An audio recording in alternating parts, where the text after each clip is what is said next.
Hi, this is Stand Up Zombie, and I'm here to give you your top 15 zombie movies of all time. We're going to go 1 through 15, and I'm going to start from the bottom.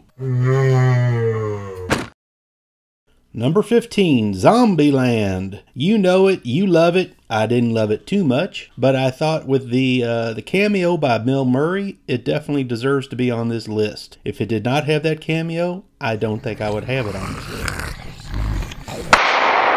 Next up, The Last Man on Earth, 1964. Now this starred Vincent Price in a reworking of Richard Matheson's I Am Legend, which was later crappily made by Will Smith. Now the zombies in here aren't really brain eaters, but they do want to kill him. They're really creepy and scary because they do have the remnants of being the people that they used to be. They know who this guy is, and he's the guy who killed everyone on Earth. Number 13, Dead Snow. Now this is a movie about Nazi zombies. If you think that Nazis were evil, just think how much Nazi zombies are evil. Not the first time that somebody tried to do that. The 1977 movie Shockwaves also had Nazi zombies that had been created by the late great Peter Cushing. Unfortunately, that movie is just a pile of smelling poop. Dead Snow is definitely worth your time.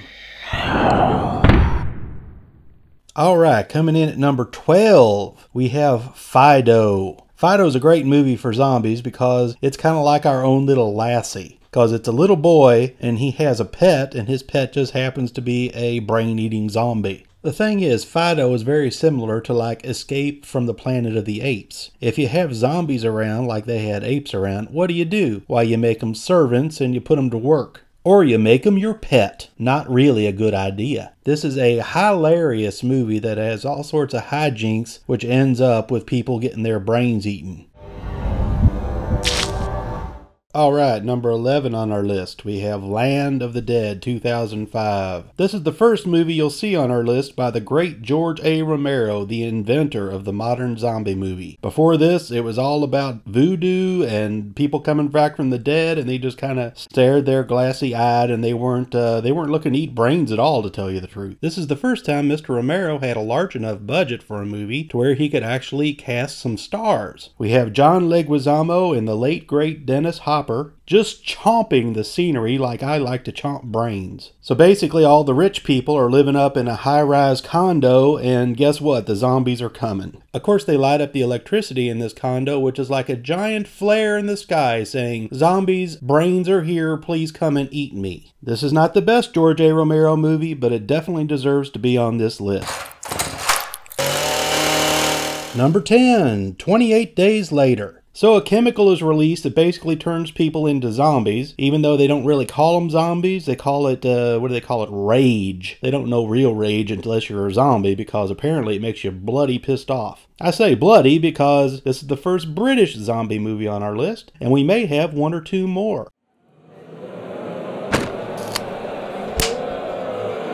Number 9, Dawn of the Dead, 2004. Now this is a movie directed by Zack Snyder, who later went to do 300, but what's great about this movie is, damn, them zombies can run. Before this, the zombies were just kind of meandering cattle that you could easily take out with a 30-06 from about 200 feet if you had a good shot at their head. In this movie, it's like having the Olympic track team coming right after you and wanting to eat your brain. From the moment the little girl in the beginning opens the door to her parents' bedroom and you know something is up, it does a zombie sprint to the end with non-stop action.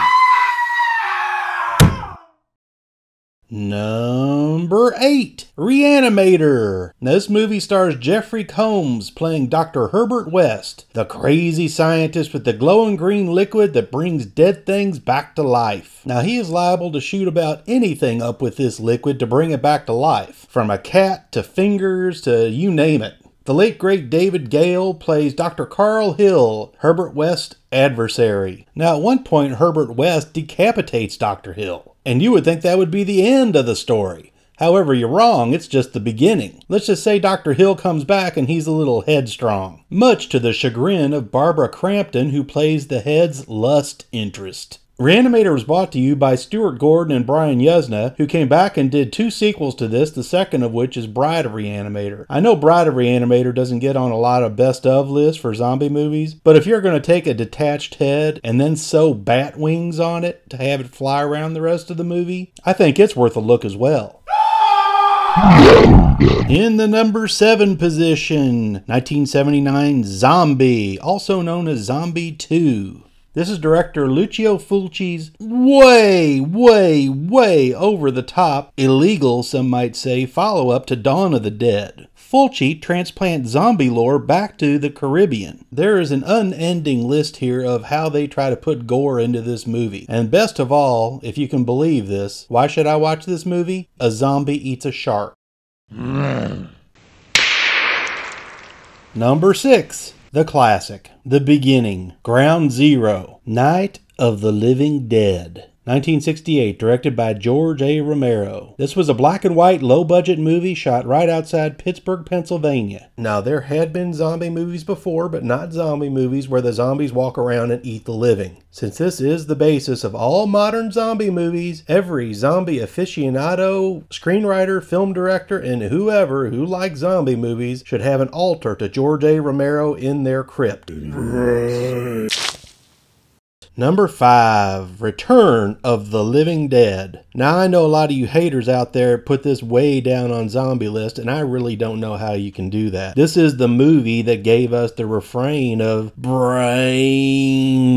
Now this is one of the first movies that was an intentional zombie comedy, or what I like to call it, a zombie. This first zombie is equal parts gore, violence, nudity, and hilarity. If you're into zombies and you have not seen this, you need to see it and give it its proper respect. If you do not, I will come find you and eat your brains. Now, before he started making Lord of the Rings movies and The Hobbit, the great Peter Jackson came out with a wonderful zombie movie called Brain Dead, also known as Dead Alive in the United States. Now, this is just a movie about a boy and his mother who just happens to be a zombie and who wasn't really that nice of a person even before she was a zombie. The son and the mother do have a great fight in the end where you can say the son is born again. And as far as being over the top, let's just say it's a giant room full of zombies versus just one little boy and his lawnmower. Final score? Lawnmower 70, zombies 0. Number 3, Shaun of the Dead. Simon Pegg and Nick Frost play best friends who have the zombie apocalypse thrust upon them, and they can think of no better way to kill zombies than to throw an entire record collection at their heads. While they drive around and try to collect all of their friends and family, they come up with the brilliant idea that the safest place for them to be is at their local pub. This movie is nearly flawless in its script writing and direction, and this movie is my top zombie.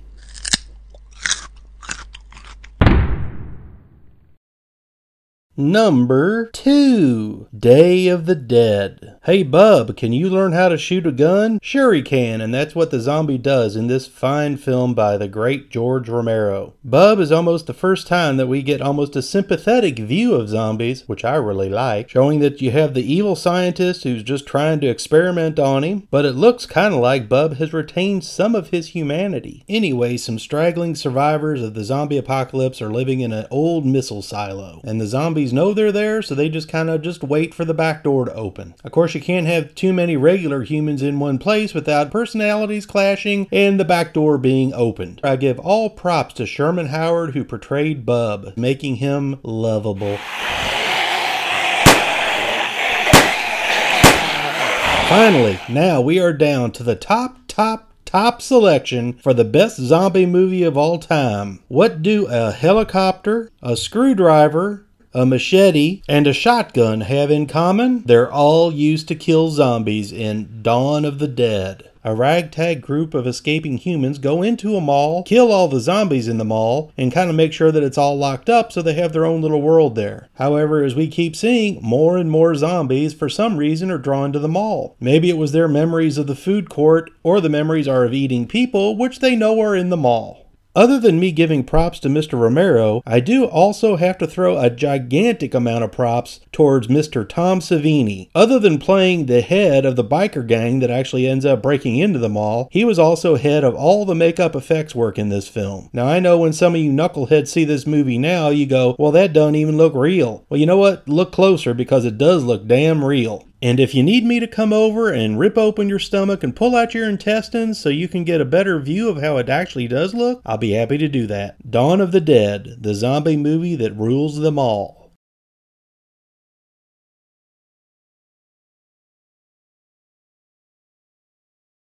Condor.